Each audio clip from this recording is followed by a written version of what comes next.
오늘 우리가 나눌 하나님의 말씀은 마태복음 14장 13절에서 21절의 말씀 봉독해 올립니다. 예수께서 들으시고 배를 타고 떠나사 따로 빈들에 가시니 무리가 듣고 여러 고을로부터 걸어서 따라간지라. 예수께서 나오사 큰 무리를 보시고 불쌍히 여기사 그 중에 있는 병자를 고쳐 주시니라. 저녁이 되매 제자들이 나와 이르되 이곳은 빈들이요 때도 이미 저물었으니 무리를 보내어 마을에 들어가 먹을 것을 사 먹게 하소서. 예수께서 이르시되 갈 것 없다. 너희가 먹을 것을 주라. 제자들이 이르되 여기 우리에게 있는 것은 떡 5개와 물고기 2마리 뿐이니이다. 이르시되 그것을 내게 가져오라 하시고 무리를 명하여 잔디 위에 앉히시고 떡 5개와 물고기 2마리를 가지사 하늘을 우러러 축사하시고 떡을 떼어 제자들에게 주시매 제자들이 무리에게 주니 다 배불리 먹고 남은 조각을 12바구니에 차게 거두었으며 먹은 사람은 여자와 어린이 외에 5,000명이나 되었더라. 아멘. 오늘의 말씀은 우리가 너무나 잘 아는, 아마 어렸을 때부터 교회를 나가셨으면 설교를 듣기 전부터 본론 결론을 다 내리셨을 만한 기사의 내용입니다. 우리 교회 친교실 정면에도 우리 김영식 집사님께서 1년이 넘도록 심혈을 기울여서 걸어놓은 작품이 바로 이 오병이어의 작품입니다. 우리 교회가 친교실에서 식탁을 대할 때마다 모자람이 없는 만족과 풍성함의 기적이 있는 이러한 오병이어의 의미를 가지고 이 그림을 그렸습니다. 오늘 본문은 참 설교자들이 많은 에피소드를 가지고 있는 본문의 내용이기도 합니다. 어떤 목사님이 젊어서 처음 목사 안수를 받고 교회에 처음 부임해서 설교한 것이 바로 오늘 오병이어의 설교였다고 합니다. 그런데 설교를 처음 하면 얼마나 떨리는지, 다리가 떨리고 무슨 말을 하는지도 모르는데 설교를 하면서 물고기 2,000마리와 보리떡 5,000개로 5명을 먹이셨다라는 이 설교를 했습니다. 그랬더니 예배가 마친 후에 장로님이 오더니 목사님, 그 정도는 주님이 안 해도 내가 할 수 있습니다. 그래 얼마나 민망하고 창피한지 이 목사님이 심혈을 기울여서 한 주간 더 준비를 해서 그 다음 주에는 물고기 2마리와 보리떡 5개로 5,000명을 먹이시고 12광주리가 남았습니다. 이렇게 설교를 했어요. 내려와서 장로님 이제 못하시죠? 그러니까 장로님이 그래도 할 수 있습니다. 어떻게 하십니까? 지난주에 먹고 남은 게 너무 많아서 이번 주까지는 먹일 수 있습니다. 그렇게 이야기를 했답니다.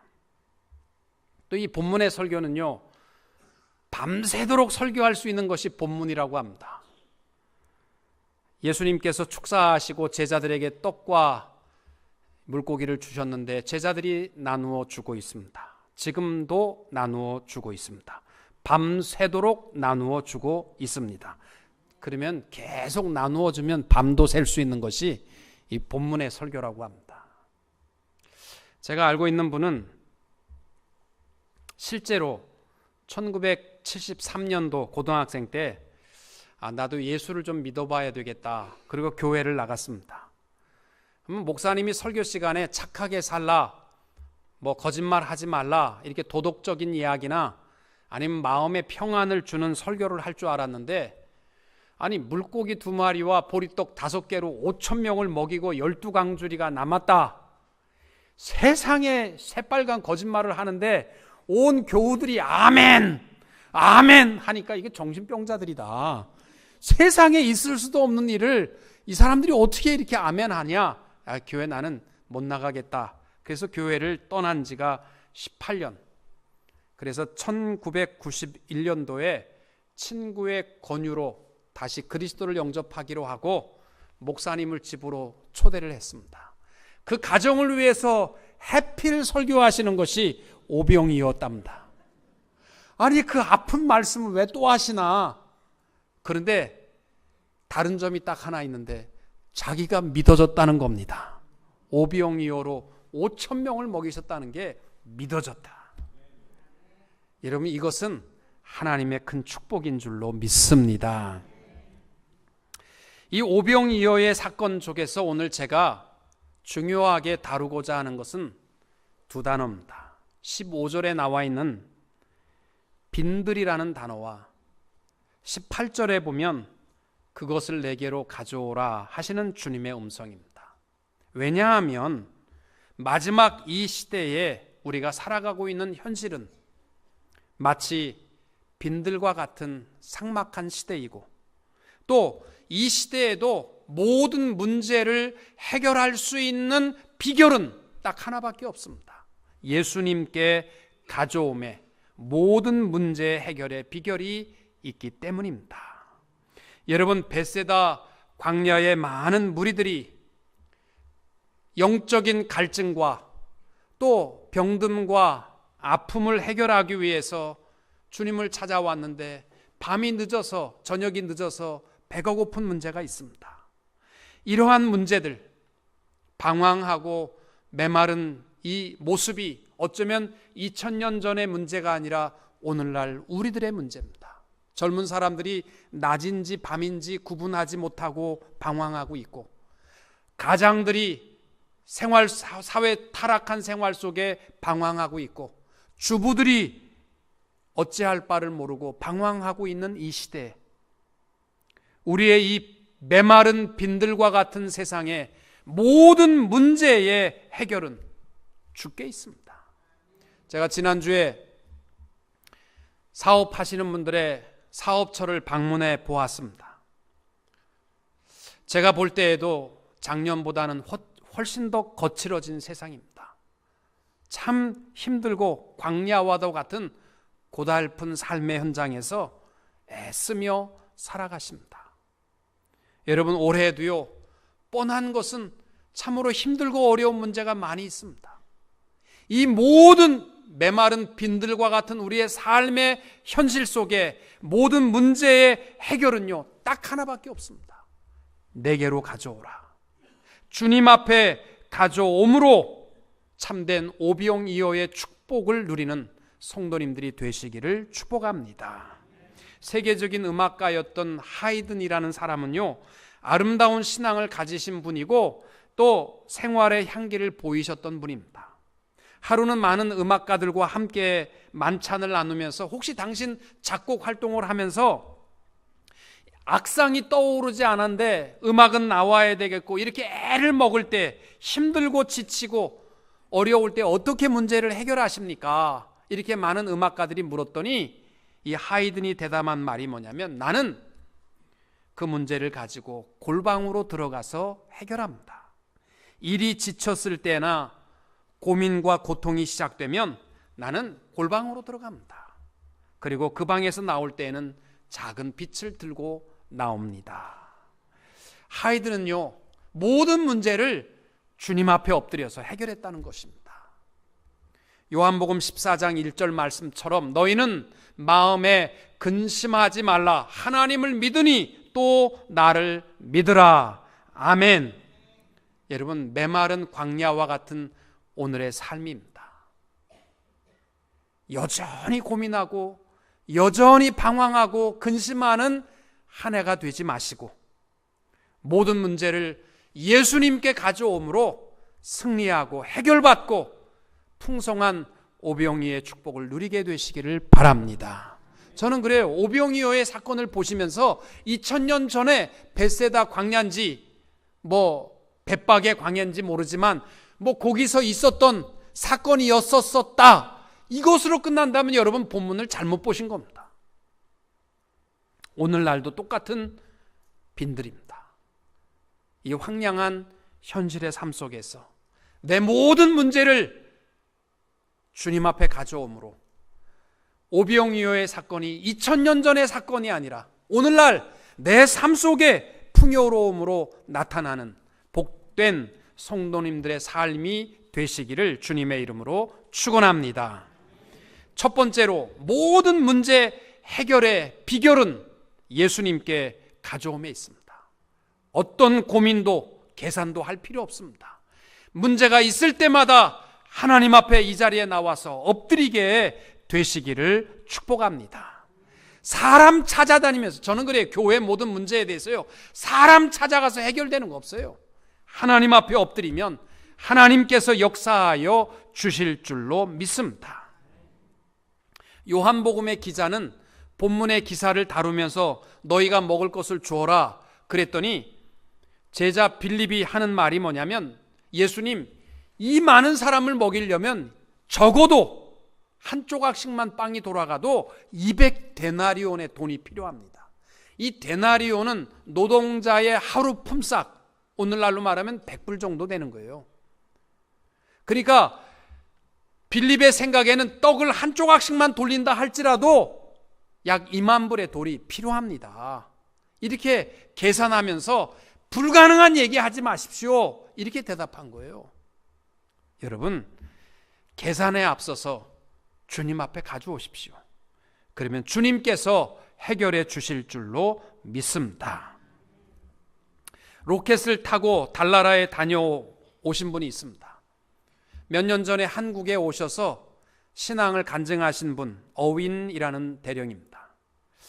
달나라에서 모든 일을 마치고 귀환 중에 있을 때 마지막 2개의 낙하산이 펼쳐지고 로켓에 매달려서 이제 지상으로 떨어져야 되는데, 한 개만 낙하산이 펼쳐지고 한 해가 안 펴지는 거예요. 그래서 굉장한 속도로 땅에 떨어지고 있습니다. 그래서 휴스턴에 있는 관제탑에서 아무리 비상 컨트롤을 해도요, 이 엄청난 속도로 떨어지는 로켓이 그대로 떨어지면요, 그냥 파괴되는 겁니다. 그랬을 때 휴스턴 관제탑에서 떨어진 마지막 명령이 뭐였냐면, 우리 하나님께 기도합시다. 그래서 그 로켓에 타고 있는 모든 조종사들도 손을 다 놓고 하나님 앞에 기도했습니다. 그랬는데 회오리 바람이 일어나더니 지상으로부터 하늘로 부는 바람을 타고 로켓이요, 이 소무에 떨어지시듯이 로켓이 안착하게 됐다는 겁니다. 내가 2부 예배 때 설교했던 우리 김영일 장로님이 과학자니까, 목사님, 미국은 물로 떨어져요. 나는 물로 떨어졌는지 바다로 떨어졌는지 지상으로 떨어졌는지 모르겠어요. 그러나 그 간증해 보면은 땅에 솜처럼 떨어졌다고 돼 있어요. 그분이 간증하고 다니는 그 내용이 뭔지 아십니까? 로켓은 과학이 만들고, 로켓은 조종사들이, 과학자들이 조종하는 게 아니라 모든 것을 조종하시는 분은 하늘에 계신 하나님이셨다라는 사실을 그는 고백하고 있습니다. 여러분, 내 가정의 문제, 사업의 문제, 내 건강의 문제를 가지고 괴롭고 힘든 문제를 해결할 길이 없어서 방황하십니까? 내가 해야만 된다고 생각하십니까? 한번 믿져야 본전인데 주님 앞에 내려놔 보세요. 주님, 나는 할 수 없습니다. 주님께서 이 문제를 해결해 주시기 바랍니다. 내려놓으면 하나님께서 해결해 주실 줄로 믿습니다. 한 백부장이 자기의 종 가운데 하나가 병에 걸려 죽게 되자 백부장은 그 문제를 해결하기 위해서 예수님을 찾아왔습니다. 내 종을 불쌍히 여겨달라고. 주님 앞에 문제를 내려놓게 될 때에 그 시로 그 종이 건강을 회복하게 됩니다. 수로보니게 여인이 자기의 자식이 귀신 들려서 물에도 들어가고 불에도 들어가고 계속 고통을 당하게 되자 수로보니게 여인은 주님 앞에 문제를 들고 나왔어요. 주님, 해결해 주세요. 나는 못합니다. 예수님께서 여인의 믿음을 칭찬하시면서 그 시로 깨끗이 낫는 능력의 역사를 체험하게 됩니다. 사랑하는 성도 여러분, 우리 메마른 광야와 같은 2017년을 살아가면서 오병이어의 축복이 2000년의 사건이 아니라 우리들이 주님 앞에 내놓으면 하나님께서 역사하여 주실 줄로 믿으시기 바랍니다. 할 수 있거든이 무슨 말이냐? 믿는 자에게는 능치 못함이 없느니라. 아멘. 요한복음 10장 10절에 보시면은 도적이 오는 것은 도둑질하고 죽이고 멸망시키려는 것뿐이요 내가 온 것은 양으로 생명을 얻게 하고 또 더 풍성히 얻게 하려는 것이라. 여러분, 주님이 우리에게 영원한 생명만 주시고 오늘은 고통스럽게 살아가도록 하는 주님이 아니에요. 주님은요, 이 땅에 오신 목적이 우리로 영원한 생명과 풍성한 삶을 누리게 하기 위해서. 풍성한 삶은 누구에게? 주님 앞에 가져오는 자에게 주시는 축복인 줄로 믿습니다. 올 한 해는요, 안 된다, 이건 도저히 불가능하다 절망하지 마시고 내게 능력 주시는 자 안에서 내가 모든 것을 할 수 있느니라, 이 말씀을 붙들고 하나님 앞에 맡김으로 승리하는 자들이 되시기를 축복합니다. 두 번째로, 모든 문제를 해결하는 비결은 내가 볼 때에는 보잘것없는 것이지만 그것을 주님 앞에 헌신하게 될 때 주님은 그것을 통해서 역사하시는 줄로 믿습니다.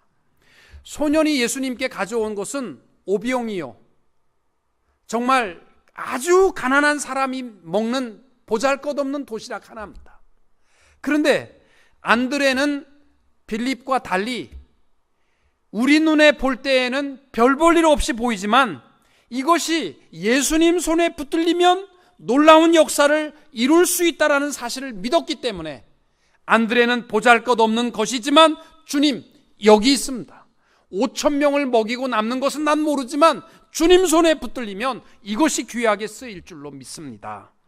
이렇게 작은 것을 주님 앞에 가져 나왔을 때에 예수님께서 이 5,000명을 먹이실 때 불갈비로 먹이신 것이 아니라 드려진 그 작은 것을 통해서 먹이고 남는 역사를 이루어 주셨습니다. 우리 주위에 보면요, 예수님 앞에 드리는 우리의 작은 것 때문에 고민하는 분 많아요. 내가 드리는 것은 너무 부끄러운 건데 이게 뭐 주의 나라에 뭐가 도움이 되겠나.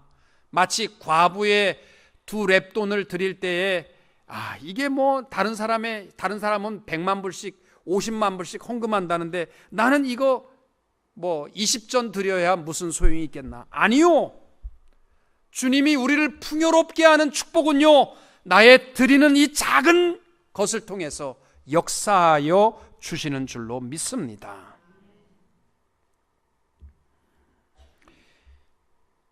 요한복음 12장 24절에 보면은 예수님께서 내가 진실로 너에게 이르노니 한 알의 밀이 땅에 떨어져 죽지 아니하면 한 알 그대로 있고 죽으면 많은 열매를 맺느니라. 이것이 이 땅 위에 풍성한 축복의 원리입니다. 여러분 보세요. 하나님께서 우리에게 영원한 생명을 주시는 것은요, 값없이 주셨습니다. 우리가 하나님의 영원한 생명을 누리는데 해야 될 일은 아무것도 없어요. 이건 하나님의 무조건적인 축복입니다. 그러나 이 땅 위에 풍성한 축복을 주시는 것은요, 우리가 아무것도 안 하는데 주시는 것은 없습니다. 내가 드리는 이 작은 헌신을 통해서 내가 볼 때는 보잘것없는 것이지만 이것이 우리의 삶을 풍요롭게 하시는 하나님의 능력의 축복의 비결이 된다라는 것입니다. 그렇잖아요. 아무것도 노력하지 않는데 시험 공부를 하나도 안 하고 빤빤 놀다가 그날 새벽 5시부터 새벽 예배 나와서 주여 오늘 공부 하나도 안 했는데 100점 맞게 하면은 주님이 주시면 곤란하잖아요. 안 되잖아요. 영원한 생명은 값없이 주신 은혜지만 우리의 삶을 풍요롭게 하는 것은 우리의 작은 헌신을 통해서, 하나님은 그것을 통해서 풍성한 축복으로 이루어 주시는 줄로 믿습니다. 미국의 유명한 대학 가운데 하나가 템플 대학이라는 데입니다. 이 템플 대학은 원래 자그마한 템플 교회에서 시작한 대학입니다. 이 조그만 교회에 한 아픈 소녀가 교회를 나왔는데 교회가 너무 작아서 교회당이 들어올 수가 없었습니다. 그래서 선생님이 얘야 미안하구나, 너가 들어와서 앉을 자리가 없다. 그러니까 다른 교회 가거라. 그래서 이 아이가 그 교회를 못 들어가고 나왔습니다. 템플 교회를 못 들어가고 나왔는데, 이 아이가 지병으로 죽기 전에 자기의 저금통을 헌금하면서 이것이 나같이 교회 가고 싶은 아이들이 못 들어가는 일이 없도록 교회를 좀 크게 줬으면 좋겠다. 그리고 자기의 동전 몇 립 있는 저금 통장을 헌금했습니다. 이 소식을 들은 많은 사람들이 가슴 아파하며 헌금하고 세워진 학교가 템플 대학입니다. 여러분, 내 생각에는 보잘것없는 거. 남들은 집에서 노니까 8시간씩 기도하는데 나는 새벽부터 저녁 늦게까지 일하다 보니까 내가 4시간이라고 갖는 것은 하루에 30분밖에 없다. 이걸 가지고 교회 봉사도 못하고 뭐 아무것도 못하니까 내가 너무 속상하다. 빤빤 놀고 있는 사람 부러워하고 할 거 하나도 없습니다. 내게 주어진 시간이 30분이면요, 그 시간에 교회를 위하여 기도하고 그 시간에 최선을 다해서 섬기고 봉사할 때 하나님께서 그를 통하여 역사하시고 그를 통하여 우리의 삶의 오병이어의 역사를 이루어 가시는 줄로 믿습니다. 열왕기하 17장에 보시면은 사르밧 과부의 이야기가 나옵니다. 하나님께서 엘리야를 그릿 시냇가에서 물을 마시고 까마귀를 통해서 먹을 것을 공급하시다가 시냇가의 물이 마르게 되자 사르밧 과부에게 가서 얻어먹게 하셨습니다. 그래서 엘리야가 사르밧 과부의 집에를 갔는데 웬걸 부자 과부가 아니라 이게 마지막 먹고 죽으려고 기름과 마지막 남은 밀가루를 넣고 너 먹을 거 뭐 있냐? 그랬더니 요거 마지막 먹고 죽으려고 아들과 함께 죽으려고 하는 마지막 남은 기름과 가루가 있습니다. 그러면 내가 어렸을 때 이 말씀을 읽으면서 가슴 아픈 이유가 그거예요. 내가 엘리야라면 그래 너 먹고 죽어라 그렇게 하면 좋겠는데 그걸 뺏어 먹더라고요. 아니 엘리야가 그걸 뺏어 먹어. 그 마지막 먹고 죽으려는 거를요. 그런데 사르밧 과부가요 못 줘. 이건 난 먹고 죽을래. 그랬으면 그걸로 땡이에요. 마지막 남은 것을 엘리야에게 드립니다. 그런데 그것이 하나님께서 사르밧 과부를 축복하는 그 비결이 실마리가 뭐냐면 그가 드렸던 마지막 가루와 기름. 그래서 가뭄이 끝날 때까지 담이 없는 가루와 기름을 계속해서 내어서 굶지 않는 풍족한 삶의 축복을 누리게 됩니다. 이것이 하나님께서 우리를 풍요롭게 하는 비결은요, 보잘것없는 것이지만 그것이 우리의 삶의 축복의 비결이 됩니다. 또 엘리사 때에도 그렇습니다. 엘리사 시대의 생도 하나가 오늘날로 말하면 전도사예요. 죽어버렸습니다. 그런데 그 와이프하고 아들 둘이 있는데 빚만 잔뜩 진 거예요. 이 빚을 어떻게 해결할 길이 없어서 두 아들을 노예로 팔아야만 되는 딱한 처지에 빠졌습니다. 그때 엘리사를 찾아와서 도와달라고 합니다. 그러면 내가 엘리사라면 빚 갚으려면 얼마나 있느냐? 그래서 있는 거 다 주면 좋겠는데 엘리사가 뭐라고 얘기하냐면 너 있는 거 뭐가 있냐? 그렇게 물어요. 그러니까 이 생도 아내가 내가 있는 거라고는 딱 기름 한 병 남았습니다. 그거면 됐다. 있는 그릇 다 빌려와라. 그리고 그 기름을 쏟으라. 이래서요, 그 생도의 가정이요, 모든 기름을 팔아서 회복하는 축복이요. 그 빌미가 뭐냐면 내가 있는 것 요거요. 아니 치사하게 지금 다 없어져서 자식들 노예 팔아야 되는데 도와주지 못할 망정, 아니 그 기름 한 병 있는 것까지 쏟으라고 하십니까? 아니요. 그게 우리의 축복의 비결이 됩니다. 하나님 앞에요, 나는 10분 빼게 시간이 없습니다. 나는 드릴 것이 동전 몇 개밖에 없습니다. 괜찮아요. 내 이 작은 헌신이 5,000명을 먹이는 역사가 이 시대에 우리의 작은 헌신을 통하여 이루어지게 지는 줄로 믿으시기 바랍니다. 하나님께서는요, 내 것을, 내 옥합을 깨뜨리고 내 작은 것을 헌신할 때 이게 뭐가 되겠나? 아니요. 하나님은 그것이 나와 모두를 축복하는 복의 근거가 된다라는 것을 기억하시고 우리의 작은 것을 헌신하게 되시기를 축복합니다. 마지막으로 기적의 축복은 감사를 통해서 이루어집니다. 19절에 보면 이렇게 말씀합니다. 무리를 명하여 잔디 위에 앉히시고 떡 5개와 물고기 2마리를 가지사 하늘을 우러러 축사하시고 떡을 떼어 제자들에게 주심에 제자들이 무리에게 줬다. 이 주님이 하신 일은요, 주님께 가져온 것을 놓고 축사하셨다. 이 축사라는 단어가 헬라어로 유카리스라는 단어입니다. 감사하는 마음으로 감사를 드린다라는 것입니다. 이것이 기적의 비결입니다. 여러분, 마른 떡 한 조각을 놓고라도요, 온 식구들이 감사하게 될 때 하나님 영광 받으시고 풍성하게 인도해 주실 줄 믿습니다. 여러분, 식사기도 하시지요? 평균 몇 분이나 되십니까? 저는 어떤 분은요, 제가 목사님을 만나서 식사기도 하는데 한 10분 하시는 분 봤어요. 앞에 국수 시켜놨는데, 이야, 우리 교회 장로님들을 위해서, 권사님들을 위해서, 집사님들을 위해서 우리 애들 이름 하나하나 불러가면서 다 기도하고 눈 떴는데 다 불어버렸어.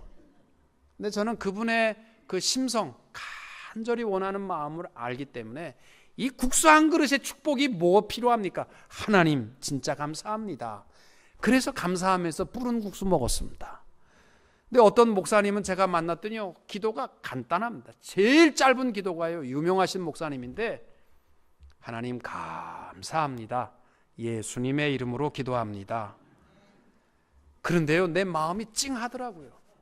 뭐 길게 해야 감사 아니잖아요. 진정으로 감사하는 게 필요하잖아요. 식사 기도를요, 오래 한다, 짧게 한다, 그거 자꾸 시비 걸지 마세요. 어떤 분은 장로가 그것밖에 감사 기도를 못하고 괜찮은 거예요. 그거 시비 걸지 마시고, 정말 중요한 건요, 중심이에요. 하나님 이 식탁을 주셔서 감사합니다. 우리 식구들 이렇게 좋은 식탁을 대게 해주셔서 감사합니다. 눈 뜨자마자, 당신 도대체 집에서 뭐 한 거야? 이 찬밥에다가 이걸 지금 나보고 밥 먹으라고 갖다 놓은 거야? 아니, 하루 종일 집에 있으면서 이것밖에 못해? 이렇게 짜게밖에 못해? 이렇게 싱겁게밖에 못해? 그 사람의 감사가 진정이시겠습니까? 아니잖아요. 정말 필요한 것은요, 하나님 앞에 마음을 다해서 유카리스 감사해 보세요. 하나님이 축복해 주실 줄로 믿습니다. 기도의 아버지라고 불리웠던 조지 뮬러, 그가 88년의 생애를 살면서요, 평균 그가 먹였던 교화가 매끼 2,000명. 생각해 보세요. 우리 교회 500명 먹이는 것도 얼마나 힘든데 평균 고아를 2,000여 명씩 먹이고 평생 15만 명을 먹였답니다. 이 뮬러에게 어떻게 그렇게 많은 고아를 먹이고 입히고 키울 수 있느냐? 뮬러가 딱 한 말이 하나입니다. 고아를 먹일 수 있는 첫 번째 비결은 감사함에 있었다라는 거예요. 그는 아무것도 먹을 것이 없어서 2,000명이 손가락 빨아야 될 때도요, 식탁에다 앉혀놓고 빈 그릇 다 갖다 놓고 감사했답니다. 하나님 앞에 감사하면요, 하나님이 채워주셨대요. 띵동. 기도 끝나고 났더니, 왜요? 나가보니까 트럭 하나가 바퀴에 빠져가지고 이거 딜리버리 못하는데 오늘 여기서 밤새면 이거 음식 다 썩으니까 잡수세요. 그래가지고 먹은 적이 한두 번이 아니랍니다. 민수기에 보시면은요, 하나님께서 민수기 9장에 보면 하나님의 사랑하는 백성들을 축복하시기 위하여 명하시는 것이 있어요. 너희는 매년 첫 달 하나님 앞에 감사하라는 거예요. 여러분, 한 해를 시작하시면서 어떤 마음으로 시작하셨어요? 결단으로 했어요? 잘 살아보자 결단으로 하셨습니까? 그거보다 더 중요한 것은요, 감사함으로 출발하는 게 맞습니다. 이 첫 달 하나님 앞에 감사하십시오. 그러면 한 해 동안 하나님께서 채워주시마 약속해 주셨습니다. 그리고 매월 첫날 감사하라는 거예요. 매달마다 하나님이 우리를 축복하시고 매 주마다 첫날, 이 주일날이에요. 주일날 교회 왔다가 설교가 별 볼 일이 있네 없네 그러고 가지 마시고 감사로 시작하세요. 하나님이 한 주간의 삶을 축복하여 주실 줄로 믿습니다. 매일의 첫 시간 더럽게 비부터 오네 그렇게 하루를 시작하지 마시고, 더럽게 춥네 더럽게 덥네 그러지 마시고 감사함으로 시작하시면 하루 24시간을 하나님이 축복하시마. 이게 민수기예요. 하나님의 백성에게 요구하는 감사하는 마음, 하나님이 풍성하게 채워 주실 줄로 믿습니다. 마태복음 25장 29절에 무릇 있는 자는 받아 풍족하게 되고 없는 자는 그 있는 것까지 빼앗기리라. 이거 너무 불공평하신 하나님 같잖아요. 있는데 더 주고 없으면 빼앗으리라. 그 내용의 본질은 뭔지 아세요? 감사하면 감사하는 자를 더 주고 또 주고 또 주고 싶은 것이 하나님의 마음이고, 있는 것도 지키지 못하고 불평불만하면 다 빼앗기는 거예요. 한 해 동안 여러분 풍성하게 살아가는 비결은 감사함입니다. 1월 달입니다. 하나님의 명령, 1월 달은 감사하라. 정월 첫 달은 감사하라. 감사함으로 한 해를 풍성하게 살게 되시기를 바랍니다. 미국의 CIT라는 대학, 카네기 공과대학이 있습니다. 이 대학에서 인생에 실패한 사람들 10,000명, 가정생활, 직장생활, 사회생활, 모든 일에 실패한 사람 10,000명을 놓고 조사를 했답니다. 왜 실패했을까? 실패의 원인이 뭘까?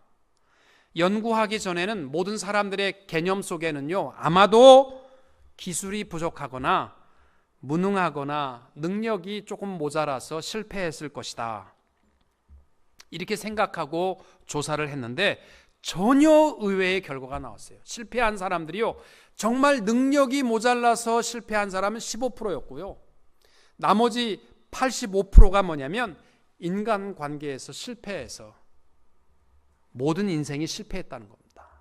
그만큼 인간관계가 중요해요. 여러분, 한 해 동안요 자꾸 험담하고 싸우고 원수 맺고 인생이요 결국은 종착역은 실패입니다. 우리는요 격려하고 위로하고 칭찬하고 이러한 입술을 가지셔야 돼요. 더 중요한 거, 인생에 성공하려면 하나님과의 관계에서 성공하시면 됩니다. 성공의 비결은 간단합니다. 하나님 감사합니다. 힘들고 어려워도 하나님 감사합니다. 여기에 승리의 비결이 있는 줄로 믿으시기 바랍니다. 이제 말씀을 정리하고 마칩니다. 여러분, 오병이어의 사건은 2000년의 사건이 아니라 오늘날 메마른 땅 위에 우리가 이길 수 있는 비결입니다. 첫째는 모든 문제에 대해서 두려워하거나 계산하거나 절망하지 말고 주님 앞에 가져오십시오. 그래서 저는 올해에는 우리 교회가요 오픈되어 있는 교회, 누구든지 힘들고 어려운 문제를 가지고 이 자리에 와서 기도하는 교회가 되기를 원합니다. 두 번째로, 보잘것없는 것이지만 이게 뭐 큰 일을 하겠나, 하지만 이것이 내 축복의 비결입니다. 이 작은 헌신을 통해서 하나님 앞에 영광 돌림으로 오병이어의 축복을 이 시대에 누리게 되시기를 바랍니다. 마지막, 우리의 기적은 감사함에 있습니다. 모든 사람을 향하여 좋은 관계를 맺고 하나님을 향하여 감사함으로 한 해 동안 풍성한 오병이어의 축복을 누리며 살아가는 성도님들이 되시기를 주님의 이름으로 축원합니다.